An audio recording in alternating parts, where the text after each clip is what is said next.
Hostages found dead in Gaza. 6 lifeless bodies discovered in a Gaza tunnel. Israel is plunged into grief and outrage. These were hostages, brutally murdered by Hamas. This act has sent shockwaves through the world, prompting widespread condemnation and calls for justice. Among the victims was Hersh Goldberg, Polin. His family received the news with unimaginable pain.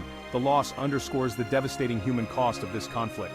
President Biden expressed sorrow and outrage. Vice President Harris labeled Hamas an evil terrorist organization. The international community stands with Israel. Israel mourns and grapples with the brutal reality of Hamas's barbarity.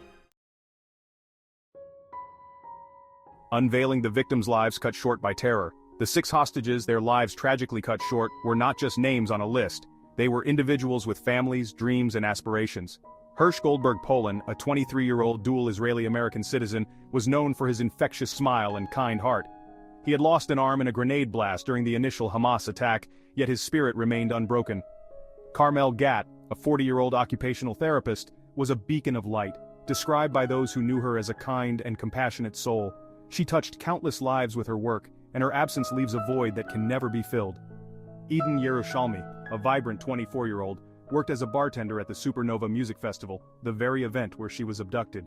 These individuals, each with their own unique stories and personalities, were united by their humanity, a humanity cruelly extinguished by Hamas's act of terror.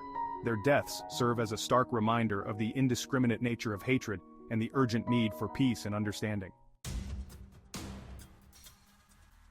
Global outrage condemnation for Hamas's brutal act. The international community has responded to the horrific discovery of the hostages' bodies with a resounding chorus of condemnation. World leaders, diplomats, and human rights organizations have denounced Hamas's actions as barbaric and inhumane, demanding accountability for this act of terror. From the United States to Europe and beyond, governments have expressed their solidarity with Israel and the families of the victims. The United Nations, while calling for restraint from all parties, has unequivocally condemned the killing of the hostages, emphasizing the violation of international law and human rights. This global outcry underscores the world's refusal to tolerate such acts of terror. The message is clear: Hamas's ideology of hatred and violence has no place in the 21st century.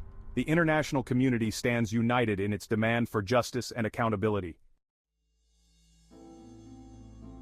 Section 4. Voices of Anguish. Families demand justice and accountability. The families of the victims, grappling with unimaginable grief and anger, demand justice for their loved ones. Their voices, raw and filled with pain, echo the collective sorrow of a nation.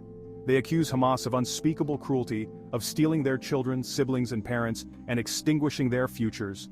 Through their tears, they demand accountability, not just from Hamas but from the international community as well. They implore world leaders to take concrete action to ensure such atrocities never happen again. Their pleas are a heart-wrenching reminder of the human cost of this conflict, a cost borne by families torn apart by violence and loss.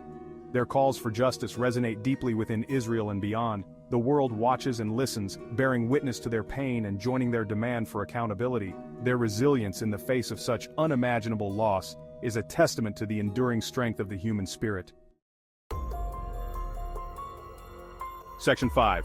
Netanyahu under fire. Mounting pressure amidst tragedy.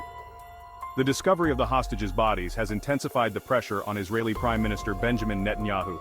Critics, including opposition leaders and bereaved families, accuse his government of mishandling the situation and failing to prioritize the hostages' safe return.